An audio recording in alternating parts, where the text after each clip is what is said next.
Hello, मेरा नाम है Saurabh Pathak. I am your physics faculty and today's topic is electromagnetic induction. सबसे पहले हम लोगों ने इलेक्ट्रोस्टैटिक में पढ़ा था, याद करो। हमने पढ़ा था जब भी कोई चार्ज रेस्ट पर होता है या मोशन में होता है या एक्सिलरेटेड या डी एक्सिलरेटेड,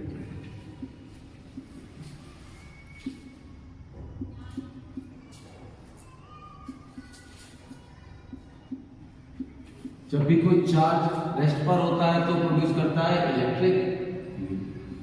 आप याद करो भाई, सब डिफरेंट फॉर्मूले लिखवाए थे, के क्यू अपॉन आर स्क्वायर। जब कोई चार्ज मोशन में होता है यानी कि भाई साहब करंट फॉर्म कर रहा है, इसकी वजह से प्रोड्यूस क्या होती है भाई साहब, मैग्नेटिक। याद करो डिफरेंट फॉर्मूले लिखवाए थे, B equals to mu naught I upon, तो ऐसा सर्कुलर पाई के लिए B equals to mu naught I upon 2 pi d infinite wire के लिए। जब भी कोई चार्ज एक्सिलरेटेड या डी एक्सिलरेटेड होता है अकॉर्डिंग टू मैक्सवेल्स लॉ, तो वो प्रोड्यूस करता है ईएम वेव। ईएम वेव क्या होता है, डिफरेंट टाइप, एक स्पेशल टाइप की वेव होती है जिसको मूव करने के लिए किसी मीडियम की कोई जरूरत नहीं होती। याद करो, उसमें बताया था इलेक्ट्रिक फील्ड की डायरेक्शन होगी ये, मैग्नेटिक फील्ड की डायरेक्शन होगी ये। इलेक्ट्रिक फील्ड और मैग्नेटिक फील्ड की डायरेक्शन के परपेंडिकुलर डायरेक्शन में कौन प्रोपोगेट करेगी, ईएम वेव।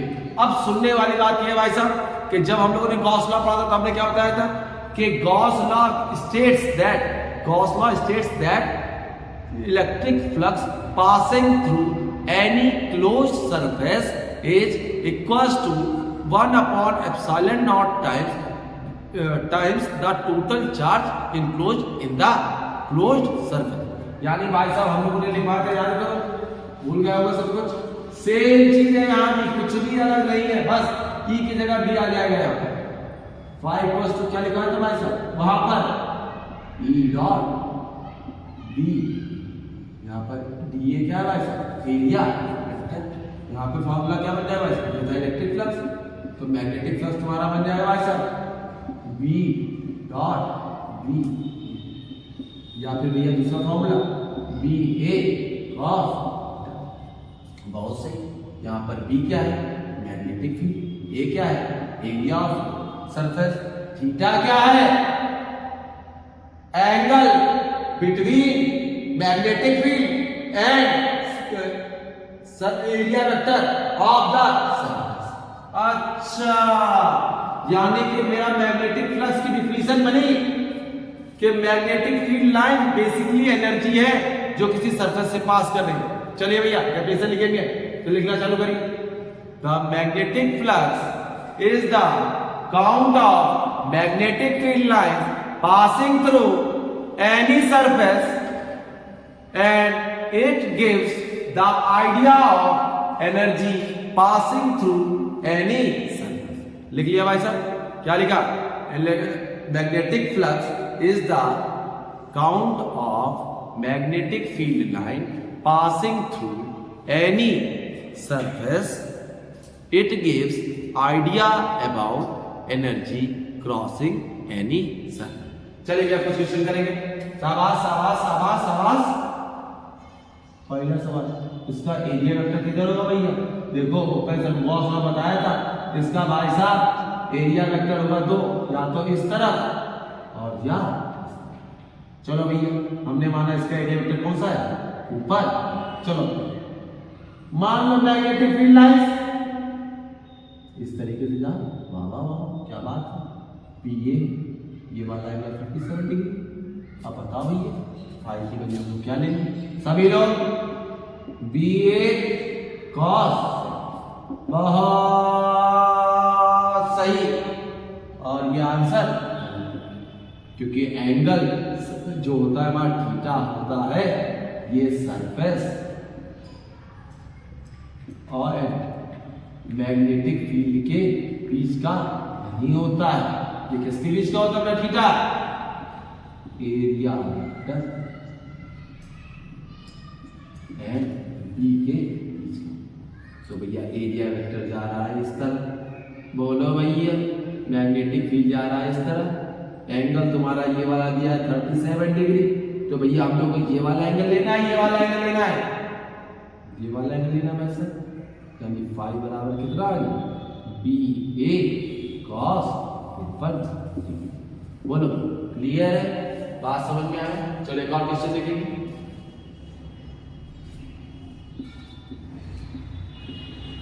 बताओ भैया यहां फ्लक्स कितना होगा, देखो ध्यान से, 3 मैग्नेटिक फील्ड लाइन अंदर घुसी, 3 मैग्नेटिक फील्ड लाइन क्या होगा बाहर निकल गई, यानी भाई साहब फ्लक्स कितना हो गया 0। Net flux passing through surface 0, क्योंकि 3 ही अंदर है और 3 ही बाहर चले गए, फ्लक्स नेट फ्लक्स कितना हो गया 0। करते हैं, मान लो B की वैल्यू दी है 2i cap plus 3j cap plus 4k cap, और एरिया वेक्टर मेरा दिया है 2i cap plus 3j cap. हमको flux passing through this area बताना है। डॉट प्रोडक्ट कैसे करते थे भाई साहब, i वाले का मल्टीप्लाई i वाले के साथ, j वाले का मल्टीप्लाई j वाले के साथ, k वाले का मल्टीप्लाई k वाले के साथ करेंगे भैया, 2 और 2 4 प्लस 3 और 3 भाई साहब 9, यानी कितना है 3। अब चलो मैं कोई बात हम लोग इसी यूनिट में लेंगे, इसकी एक यूनिट होती है टेस्ला टकला टेस्ला मीटर स्क्वायर और दूसरी यूनिट भाई साहब। चलो यहां तक की बात क्लियर है, यहां तक की बात में किसी को दिक्कत है? बेसिकली हमने क्या बताया इसमें, हमने बताया तुमको कि मैग्नेटिक फ्लक्स एक एनर्जी का सेंस होता है जो किसी सरफेस से पास हो। अब भाई साहब किसी सरफेस में एनर्जी घुस रही है और किसी सरफेस से एनर्जी निकल रही है, नेट चेंज कितना आया, जो भाई दोनों का डिफरेंस हो रहा हो। मान लो अगर 10 जूल एनर्जी घुसी और भाई साहब 4 जूल एनर्जी निकल रही, यानी नेट चेंज कितने का आया 6 जूल का। सेम वही चीज है भाई साहब यहां पर भी, जैसे कि मैं भी डिफरेंस लिखवाई तुम्हारी क्या लिखा है भाई साहब, magnetic flux is the count of magnetic field line passing through any area. चलो अब हम लोगों ने कुछ एक्सपेरिमेंट किए थे, हमने ये ऑब्जर्व किया, एक एक्सपेरिमेंट के थ्रू साइंटिस्ट था जिसका नाम था फेराडे, उसने ये ऑब्जर्व किया, हमने नहीं किया भाई साहब, उसने ये ऑब्जर्व किया कि अगर मैग्नेटिक फील्ड कांस्टेंट है, उस कांस्टेंट मैग्नेटिक फील्ड में हमने एक लूप रखा, करंट कंडक्टर कोशिश की बात कंडक्टर रखा, सोचा कि कुछ करंट फ्लो करेगा, कोई करंट फ्लो। जैसे जैसे हमने बी को चेंज किया, B change B, current flow, क्या बात, करंट फ्लो होने लगा। इसका मतलब है मैग्नेटिक फील्ड के होने की वजह से करंट फ्लो नहीं कर रहा था। फ्लो क्यों कर रहा था भाई साहब, मैग्नेटिक फील्ड में चेंज होने की वजह। अगला एक एक्सपेरिमेंट किया भैया, उसमें हमने ये देखा,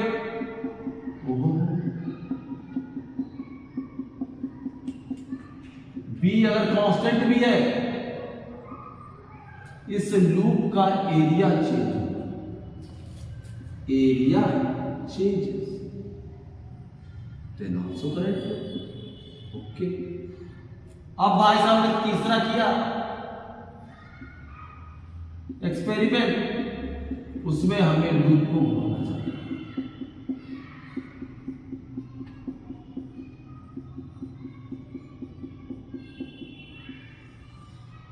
लूप को हमने इस तरीके से घुमाना चाहिए, कोई भी करंट प्रोड्यूस नहीं, कोई भी करंट प्रोड्यूस नहीं।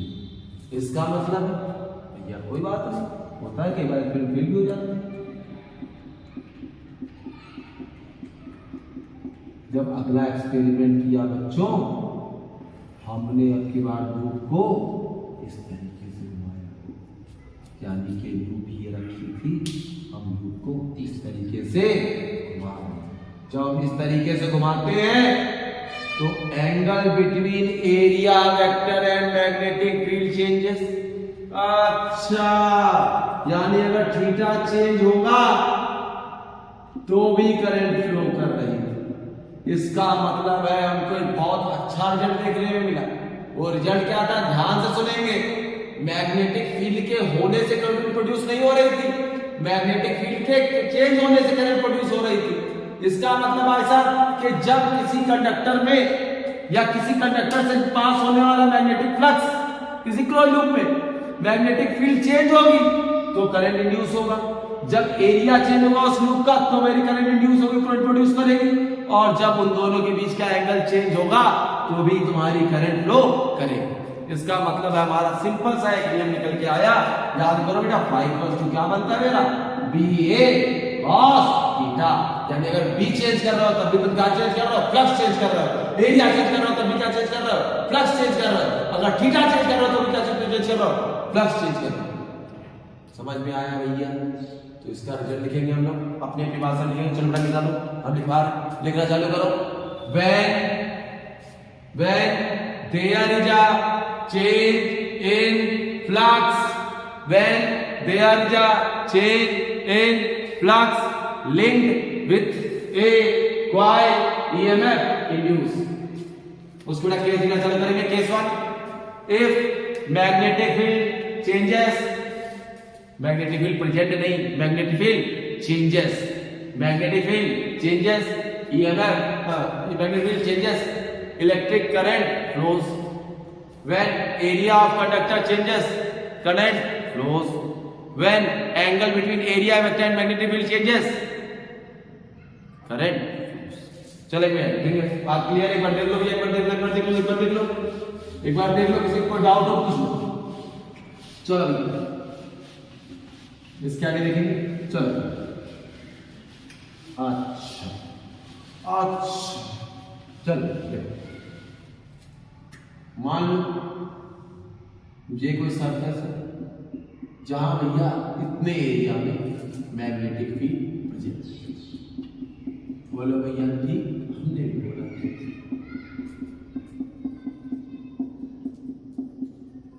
अब कोई एक लूप है जो सर्कुलर, अब हमको ये बताना है अगर इसका रेडियस r है तो इसका फ्लक्स जो होगा पाई b into pi r square होगा, कि फाई बराबर pi into pi r square divided by 2।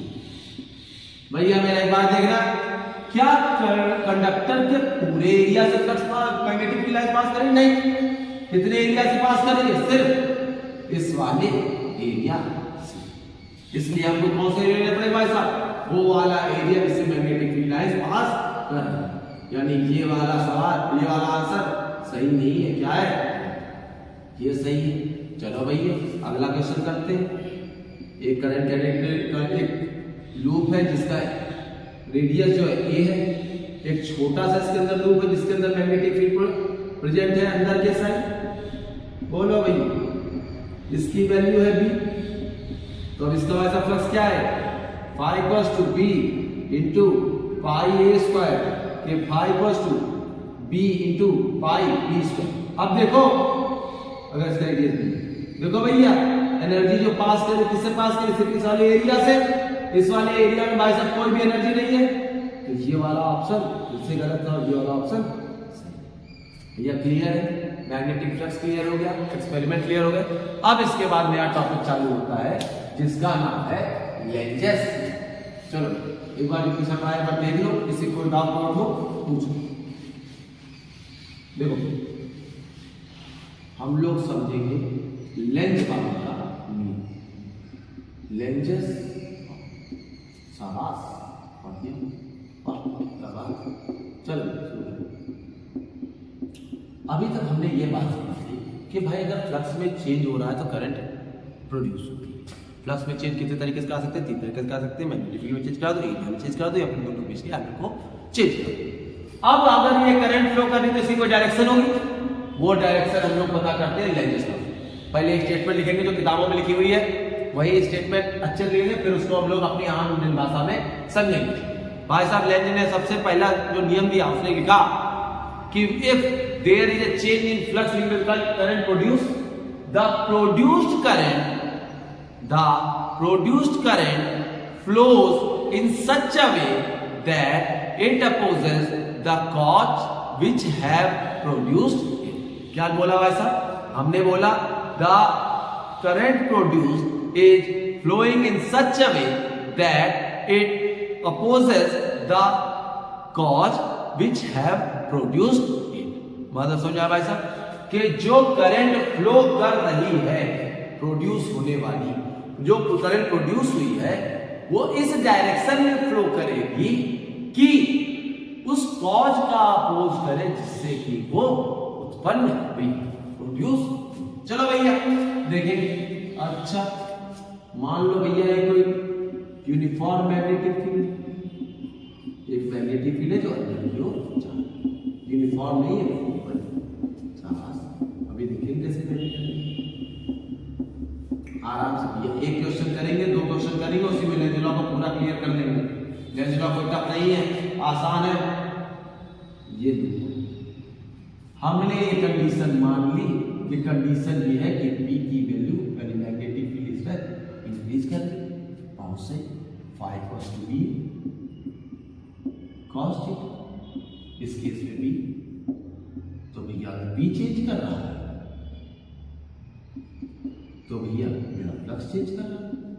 अभी एक्सपेरिमेंट में देखो, फ्लक्स चेंज करेगा तो करंट प्रोड्यूस करेगा, उससे शाबाश। अब करंट प्रोड्यूस हो रहा है तो इसका मतलब है लेंज लॉ आ जाएगा, करंट इस डायरेक्शन में फ्लो करेगा कि उस कॉज का अपोज करे जिसकी वजह से ये प्रोड्यूस हुआ। कॉज क्या है भैया? मैग्नेटिक फील्ड का इंक्रीज, मैग्नेटिक फील्ड का इंक्रीज। अब भैया उसका अपोज करने के लिए क्या करेगा? मैग्नेटिक फील्ड को घटाएगा। मैग्नेटिक फील्ड को घटाने के लिए भाई साहब मैग्नेटिक फील्ड के अंदर क्यों, ये जो प्रोड्यूस करेगा मैग्नेटिक फील्ड किधर करेगा? बाहर क्यों?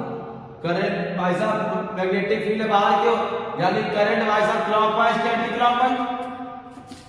करंट भाई साहब एंटी क्लॉक। इसी क्वेश्चन में अगर मान लो मैग्नेटिक फील्ड डिक्रीज कर रहा होता, मैग्नेटिक फील्ड डिक्रीज कर रहा होता तो फ्लक्स भी डिक्रीज कर रहा होता, यानी फ्लक्स में चेंज हो रहा है, यानी current is not equal to zero. अब भैया एक बात बताओ, अंदर की ओर जाने वाली मैग्नेटिक फील्ड कम हो रही है तो इसको क्या करने का पड़ेगा भाई साहब? अपोज करने के लिए मैग्नेटिक फील्ड प्रोड्यूस करनी पड़ेगी भाई साहब अंदर क्यों, क्योंकि कम हो रही है। इसलिए भाई साहब मैग्नेटिक फील्ड जब अंदर की ओर प्रोड्यूस करेगा तो अब करंट की डायरेक्शन कैसी हो जाएगी भाई साहब? क्लॉकवाइज या एंटी क्लॉकवाइज? देखो ध्यान से बोलो, क्लॉक। करंट अब की बार कैसी बहेगी? क्लॉक। बोलो क्लियर, बोलो क्लियर।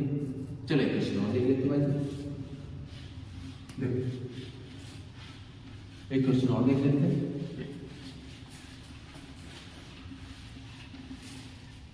मान लो एक आई करंट फ्लो करे इनफाइनाइट वायर, तो इसकी वजह से मैग्नेटिक किधर आएगा? बहुत सिंपल सा नियम है, नंबर यहाँ आएगी अंदर की ओर और यहाँ आएगी बाहर की।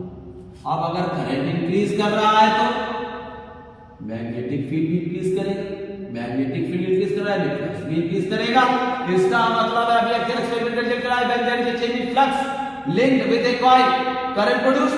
करंट कैसे प्रोड्यूस करेगा कि अपने कॉज का अपोज करे। कॉज क्या है? मैग्नेटिक फील्ड का।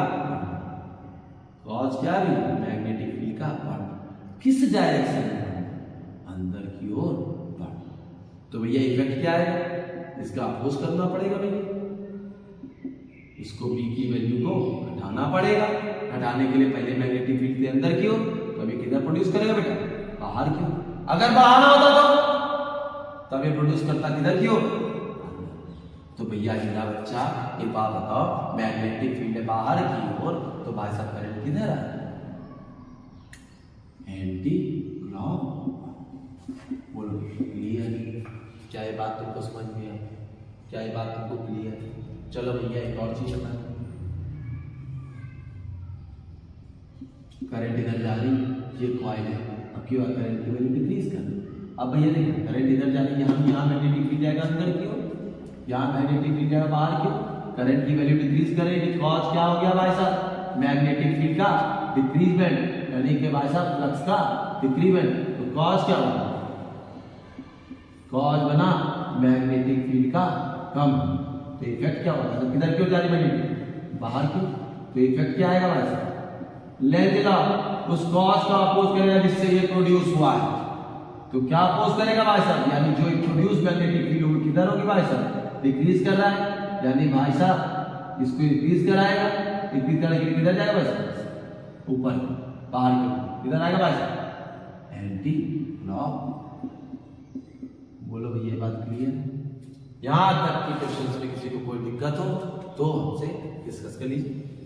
That's all for, thank you.